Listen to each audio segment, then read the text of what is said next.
कुछ दिनों से बाज़ार में शुरू हुआ तेज़ी का ट्रेंड थोड़ा ठंडा पड़ रहा है। ऐसे में सवाल ये कि बाज़ार में मंदी का ट्रेंड अभी और गहरा होगा या थोड़ी तेज़ी बनेगी? हमारे साथ जुड़े हैं इन्वेस्टेड पीएमएस के पार्टनर और रिसर्च हेड अनिरुद्ध गर्ग। अनिरुद्ध जी, गुड आफ्टरनून। आपने एक बार कहा था कि पिछले साल आपने काफ़ी कैश रेज़ किया था। क्या अब आपने उसको डिप्लॉय करना शुरू करा है वापस? क्या अब आप फुल्ली इन्वेस्टेड हैं या अभी भी आप काफ़ी हद तक कैश पे बैठे हैं? गुड आफ्टरनून अनुज जी। जी नहीं अनुज जी, अब हम फुली इन्वेस्टेड है। अराउंड 18 तारीख से लेके अब तक हमने सारा अपना कैश डिप्लॉय कर दिया मार्केट में। इसका रीज़न अब आपको लग रहा है कि मार्केट यहाँ से अच्छे रिटर्न्स दे सकता है आपको, और इस चीज़ का कितना रिस्क है कि ये रैली भी फेल हो जाएगी? अनुज जी, मेरा थोड़ा सा क्राइटेरिया डिफरेंट है। हम्म। देखिए, इतने साल आपको मार्केट में हो गए, एक चीज तो हम जानते हैं कि मार्केट का टॉप या बॉटम ढूंढना बहुत ही मुश्किल है, और मुझे कहीं कहीं लगता है फ्यूटाइल भी है।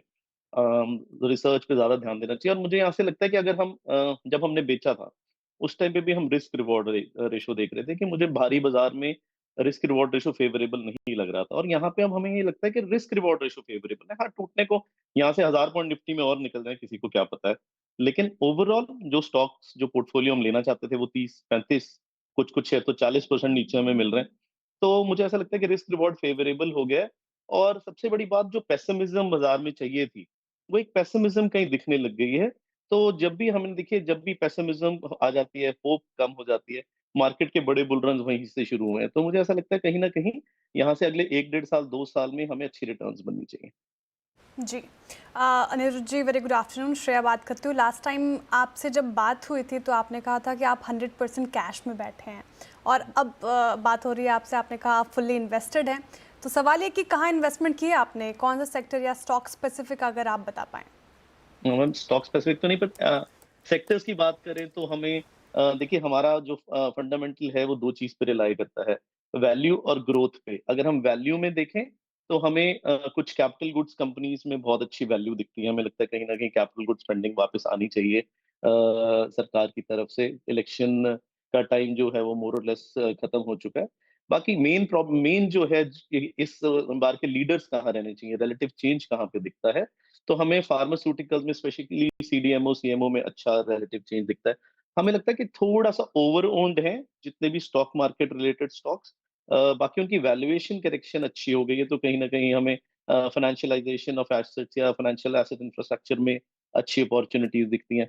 हमें लगता है फाइनेंशियल्स और मेटल्स में हमें अच्छे शूट्स दिखते हैं। हमारा एक थ्योरी है, हमें ये लगता है कि जितना भी टैरिफ वॉर का जो प्रॉब्लम दिख रही है, कहीं ना कहीं ultimately it will effect the interest rate. मुझे ऐसा लगता है ब्याज दरें आने वाले टाइम में नीचे आनी चाहिए, ग्रोथ आनी चाहिए, बिकॉज इस टैरिफ वॉर से कुछ ना कुछ स्लो डाउन आएगा, जिस कारण ग्रोथ वापस लौटनी चाहिए। तो हमें कहीं ना कहीं लगता है, though we don't own position in the sectors, but we are seeing early shoots. अगर आप देखिए मेटल सेक्टर की जो परफॉर्मेंस है वो बाकी सेक्टर से बेटर है, दिस शोज कि उसमें एक रिलेटिव स्ट्रेंथ है। तो कहीं ना कहीं ये सेक्टर्स हमें अच्छे लगते हैं। फिर हमें टेक्सटाइल में स्पेशली रेडीमेड गारमेंट सेक्टर थोड़ा अपील कर रहा है, क्योंकि अगर हम on ground, being originally from Ludhiana, हम अगर बात करते हैं तो हमें पता लग रहा है कि बहुत सारे ऑर्डर्स हैं, मतलब ऑर्डर्स इतने हैं कि संभाले नहीं जा रहे। तो कहीं ना कहीं चाइना प्लस वन वाले जो सेक्टर्स हैं, या अब नेबरिंग प्लस वन बोल दीजिए, क्योंकि अब तो बांग्लादेश में भी प्रॉब्लम है, तो यहाँ पे कुछ ग्रीन शूट्स दिखते हैं। सही बात कहा अनुरुद्ध जी आपने।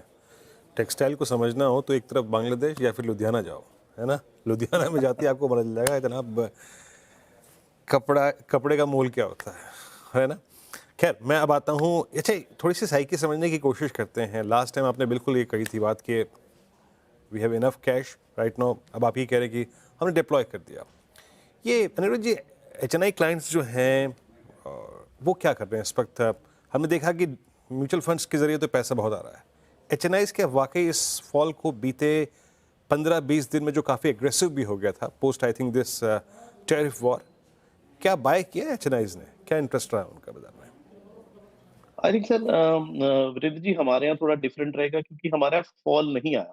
तो जब हमने बोला कि टॉप अप करिए, तो हमें पॉजिटिव अपने क्लाइंट से ही मिला। बट मैं ये ओवरऑल, अगर मैं और जगह भी बात करते हैं, दूसरे फंड मैनेजर से भी बात करते हैं, तो कहीं ना कहीं थोड़ा आई वुड से कि डर का माहौल है। लोग लीवरेज पोजीशंस में या किसी चीज से अब कतरा रहे हैं, क्योंकि आप ये निफ्टी में हमें दिखता है 15% का फॉल आया, पर अगर आप पोर्टफोलियोज में देखिए तो 35-40% का फॉल आ गया। तो कहीं ना कहीं वेल्थ डिस्ट्रक्शन ज्यादा हो गई है जितनी एक्सपेक्टेड थी उससे। ओके अनिरुद्ध जी, कैपिटल मार्केट से रिलेटेड जो सेक्टर्स हैं जहां ब्रूटल करेक्शन आया वो नहीं मेंशन किया आपने, वहां पर भी बाय कर रहे हैं क्या आप? सर मैंने बताया फाइनेंशियलाइजेशन ऑफ एसेट्स, मतलब अच्छा, हाँ हम यहाँ उसमें पे, उसमें इनको हाँ इंक्लूड कर रहे हैं आप? उसमें इंक्लूड कर रहा हूँ अनुज जी। तो मुझे ये ओके। लगता है, देखिए एक चीज तो ये है अनुज जी, हम्म, अगर हम पिछले 2-3 साइकिल की बात करें, तो कहीं ना कहीं ये एक सिक्लिकल सेक्टर थे। ठीक है, मतलब क्या होता था कि मार्केट में तेजी आती थी तो इनको एक वेटेज दिया जाता था, ये तेज होते थे और फिर टूट जाते थे। कहीं ना कहीं हमें ये लगता है कि सिक्लिसिटी अभी भी है, बट ओवरऑल एक रिटेल जो है उसने इक्विटी मार्केट्स को एक परमानेंट एसेट बेस मान लिया, और जिस हिसाब से सिप्स इस बार मार्केट में आई हैं, कहीं ना कहीं ये लगता है कि इन सेक्टर्स की कुछ री रेटिंग होनी चाहिए। तो ओनली प्रॉब्लम वाज अनुज जी, महंगे बहुत ज्यादा हो गए थे। अब वो जो महंगे हो गए थे तो उसकी एक ये करेक्शन आ रही है, but in the long run they I believe they will turn out to be good investments. Okay, what about IT services, यहाँ पर क्या भी रहेगा? सर आईटी में हमारी कोई पोजीशन नहीं, आईटी में ना अनुज जी कोई क्लैरिटी नहीं आ पा रही है हम्म, एआई आके आने से, और हम्म, यूएस में जो प्रॉब्लम्स चल रही हैं, आईटी में हमारे पास कोई लंबी चौड़ी होल्डिंग नहीं, एक आधा शेयर कोई है। हम्म। अच्छा अनुरुद्ध जी, मैं एग्जैक्टली किसी स्टॉक स्पेसिफिक कमेंट की तो आपसे अपेक्षा नहीं रखता, लेकिन क्रूड का इस बार का जो कोलैप्स था उसके बाद हमने एशियन पेंट्स में, बर्जर में, इंडिगो में बहुत स्ट्रॉन्ग मूव देखा। क्रूड पे आपकी कॉल क्या है? मतलब क्रूड अगर ऐसे ही ठंडा रहा, ये स्पेस जिसमें रियल स्टेट एंसिलरी है, जिसमें आप एशियन पेंट्स को इंक्लूड कर लीजिए, आप बर्जर को, कंसाइन एयरलैक को, फिर आप एक बास्केट ऑटो में टायर स्टॉक्स को देख सकते हैं। कोई अप्रोच आप लोगों ने इस पे ली है क्या, सर हम क्रूड इसको की भी वीकनेस स्टडी पे? कर रहे हैं हम। सर ये सारा डिपेंड हम्म। करता है कि अब यूएस, हमारे हिसाब से ये डिपेंड करता है कि यूएस में रेट ऑफ इंटरेस्ट का आगे क्या होगा।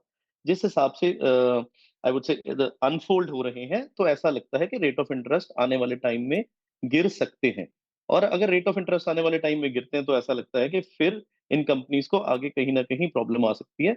लेकिन ओवरऑल एक बहुत कंफ्यूजिंग स्थिति बनी हुई है क्रूड को लेके। एक तरफ अमेरिका बोल रहा है ड्रिल, और दूसरी तरफ हम ये देख रहे हैं कि ग्लोबल ग्रोथ तो है नहीं। तो क्रूड पे हम we are just staying away from crude and crude related companies. हमें दूसरी जगह जहाँ पे क्लियरर पिक्चर दिख रही है, जहाँ पे क्लियरर अर्निंग्स दिख रही है अगले 2 से 3 साल के लिए, हम वहां ज्यादा इन्वेस्ट करने की कोशिश कर रहे हैं। तो क्या अनिरुद्ध जी, इस आपके इन्वेस्टमेंट पोर्टफोलियो में डिफेंस स्टॉक्स भी शामिल है क्या? क्योंकि जिस तरीके से इसमें एक रैली देखने को मिली थी, फिर बहुत अपने हायर साइड से कूल ऑफ भी हुए हैं, और जिस तरीके से अब ये डिफेंस सेक्टर पूरा एज अ सरकार की तरफ से जिस तरीके से इसमें ऑर्डर्स मिल रहे हैं, अग्रसर है सरकार बहुत, स्टॉक्स चले भी हैं, तो क्या यहाँ पे आप बेट लगा रहे हैं? मैम हमारा ना एक सिंपल रूल है। हम ये बोलते हैं कि लीडर्स ऑफ वन रन, तो extraordinary leaders of one run will not lead the next run. और कहीं ना कहीं हम वीरू जी को, अनुज जी को तो पता है, हम डिफेंस स्टॉक्स में हमारा बड़ा प्यार रहा है इनसे हिस्टोरिकली। तो कहीं ना कहीं हम नहीं, हम डिफेंस स्टॉक्स में इस बार इन्वेस्ट नहीं कर रहे, क्योंकि आई थिंक द स्टोरी जो थी डिफेंस स्टॉक्स की, हाइप की, वो प्ले आउट हो गई। एक हाँ, अब अंडर प्राइस्ड हो गए। अगर आप वैल्यू खेलना चाहते हैं तो कहीं ना कहीं इनमें से वैल्यू आपको जरूर मिल सकती है, बट हम इसमें इस बार पार्टिसिपेट नहीं कर रहे। ओके, आई मीन थॉट्स बहुत क्लियर, बिल्कुल अगर आप देखें स्पष्ट थॉट्स। अच्छा, ये मेटल का जिक्र अनुरुद्ध जी जो आपने किया था, और क्योंकि लास्ट रिपोर्टेड नंबर्स में एसआरएफ के नंबर्स, नवीन फ्लोरिंग के नंबर्स काफ़ी अच्छे थे, यूपीएल के नंबर काफ़ी ठीक ठाक थे, but Deepak nitrite was really bad, very bad. कुछ रुख आपका केमिकल में, और जो ये जो रीसेंट कैश डिप्लॉय किया है उसमें आपने क्या थोड़ी इंपॉर्टेंस केमिकल्स को दी है क्या? सर अच्छी इंपॉर्टेंस दी है केमिकल्स को, और हमें यहाँ से केमिकल्स में एक अच्छा पॉजिटिव रिलेटिव चेंज दिखता है। हमें ये लगता है कि केमिकल्स का जो क्या बोले, मिड साइकिल क्राइसिस बोले, मिड लाइफ क्राइसिस बोले, जो पिछले 2 साल से था, वो कहीं ना कहीं यहाँ से खत्म होते दिखता है। और हमें लगता है कि केमिकल कंपनीज आने वाले कुछ टाइम में फ्रंट रनर्स तो रहेंगी, if not leaders, front runners तो रहनी चाहिए। ओके, फ्रंट रनर रहना चाहिए। अनुज जी बहुत बहुत शुक्रिया। और जो अच्छे नंबर्स होते हैं, अच्छे स्टॉक्स होते हैं, वो बेयर फेज में भी और कमज़ोर फेज में भी वो अच्छा करके दिखाते हैं। अभी अनुज जी ने एक अपना पर्सपेक्टिव शेयर किया केमिकल्स में, जहाँ पे वो कह भी रहे हैं कि हमने काफ़ी स्पेस दिया है, इंपॉर्टेंस दिया। Look at SRF at 2945 SRF मेरे ख्याल से अगर यहाँ पे क्लोज भी होता है तो ये अपने करियर के सबसे हाईएस्ट क्लस्टर पे जाके क्लोज होगा और अच्छा करता हुआ डे हाई पर।